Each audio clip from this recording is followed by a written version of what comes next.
name's Hillary Mulick, and I'm a wedding photographer based in the Carolinas, and I love using this channel to educate other photographers on photography as well as the business side of photography. This week's episode is going to be about wedding planning guides, specifically 5 things that you should be including in your wedding planning guide. If you don't have a wedding planning guide already, you should definitely get one. I especially recommend an online version of the wedding planning guide. I think years ago it was really popular to print wedding planning guides into magazines and physically send them to your couples. I used to do that too, but honestly I find that my couples are most likely to read the planning guide if it is in an online version that they can easily pull up on their phones. So I have a wedding planning guide that I use. I can link the template down below. I bought it from a shop, and you can definitely buy one too and customize it. I think the important thing about having a wedding planning guide is just being able to prepare your couples before their wedding day so that their wedding photography is the best that it can possibly be. I include so much in my wedding planning guides. It's basically just anything and everything that they would need to know about photography in preparation for their wedding day. And today on this episode on my YouTube channel, I'm going to be sharing 5 things that you should be including in your wedding planning guide. And honestly, there are so many things that I thought of to include in a wedding planning guide, so I'm probably going to do multiple videos on this. But just for the sake of this video, I'm going to be talking about 5 things you should be including in your guide today. Number 1, you should have a list of recommended vendors, and you should have links to all of these recommended vendors' websites in your online wedding planning guide. I think it is just so great that photography is one of the first things that couples book for their wedding day. Generally, couples get engaged, they'll hire their venue, they'll hire their planner, they'll hire their photographer. So we're usually one of the top 3 things that they book after getting engaged. And so that is such a great opportunity for us to recommend vendors to them that we love to work with, that do a really great job, and that we want to work more weddings with. And the great way to do that is through the wedding planning guide. So definitely make sure you have a section of all the recommended vendors. So recommend different rental companies, hair and makeup, bakeries for their cake or desserts, videography companies, just so many different vendor categories, and you have control because you are one of the very first vendors that they are booking. And because you're one of the first vendors that they book, you're able to guide them into booking other vendors that you love and want to work more with.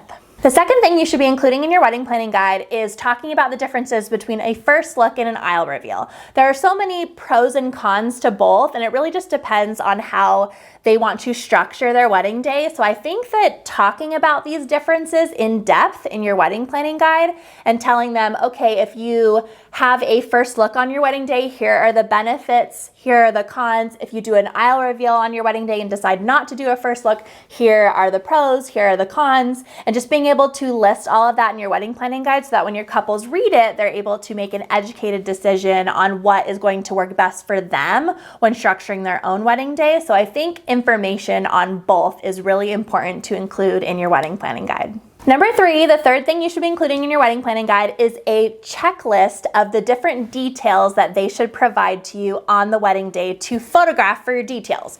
So when I show up on a wedding day, whether I'm the primary shooter or the second shooter, generally we're going to be photographing details of the bride, details of the groom. So with the bride, this could be the invitation suite, her engagement ring, her shoes, jewelry, her flowers, if she has any other special heirlooms that she wants to make sure we photograph, if she wants to have a custom ring box in her photos. So this is just a list of some examples of things that you can include in that checklist.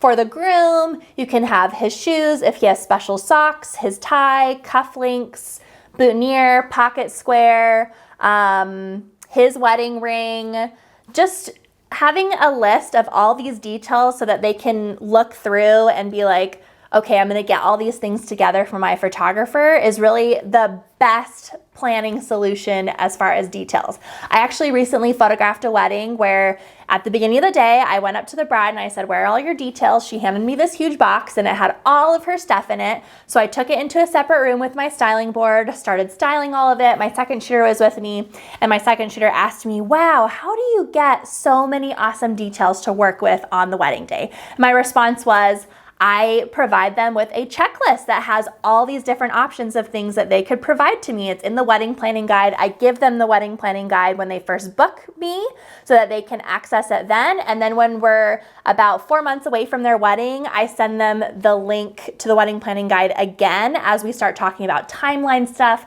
They start to get together details. If they want to do some very custom things like a custom ring box or just having some more special, unique details that they want in their detail photos, they can start gathering those things up or placing orders for those things. And that way, when the wedding day comes, they have already put all these things together. They literally hand me the box or the bag, and I can have all this stuff to photograph, which is really great. Some other examples of things that you can have in the checklist that they can provide for you are vow books are really fun. Some people do custom handkerchiefs that they either want to give to their parents or they have like a special quote engraved on it. There's just lots of different really special, unique things that they can provide to you as a detail that you can photograph, and having a checklist of these things is really helpful for them. Number 4 of what you should include in your wedding planning guide is a section talking all about timeline. So talking about how much time to reserve for things. So I talk about how if they are doing a first look on their wedding day, we should really start coverage 4 hours before their ceremony start time in order to have the appropriate time for all the photos that we're going to need to do before the ceremony starts. If they are doing a traditional aisle reveal and we're doing some photos before the ceremony and some photos after the ceremony, then I say to make sure you have 3 hours before the ceremony start time of photography coverage. I also talk about something called the 90-minute photography window, which doesn't need to be 90 minutes consecutively in a row, but just making sure that throughout the day we have 90 minutes of time to do portraits, wedding party photos, family photos, just anything like portrait stuff that we want to make sure we have time for, just making sure we have 90 minutes kind of spread throughout the day to be able to get all these things. So having a section talking about timeline stuff is going to be really important for your couples. Another thing you can include in this timeline section is talking about reception coverage. Usually I tell my couples that if they don't need me till the very end of reception, that usually about 3 hours of photography coverage during the reception is a good amount of time to cover all the speeches, dances, a good portion of just like candid photos with their friends, portion for dinner. So usually I can get all that in about 3 hours. If they want me to stay till the very end, till the exit, then we need to make sure we have coverage to extend to that time so that I can photograph their exit at the end of the night. So these are all really important things that you can include in this timeline section on your wedding planning guide. The 5th thing that I include in my wedding planning guide is rainy day wedding tips. So I have a whole section talking about if it were to rain on your wedding day, this is what we're gonna do and this is what you can expect. I also have a link in there to some clear umbrellas that they could buy. I recommend that they start checking weather for the wedding day about 2 weeks before to just kind of get an idea on what the weather might be like. And then just to know that what it says 2 weeks before is not necessarily what it's going to be on the day, but just kind of getting prepared. And then a week before the wedding day, if it looks like it might have a chance of raining, maybe order some clear umbrellas just to have just in case. If it doesn't rain, they can return them.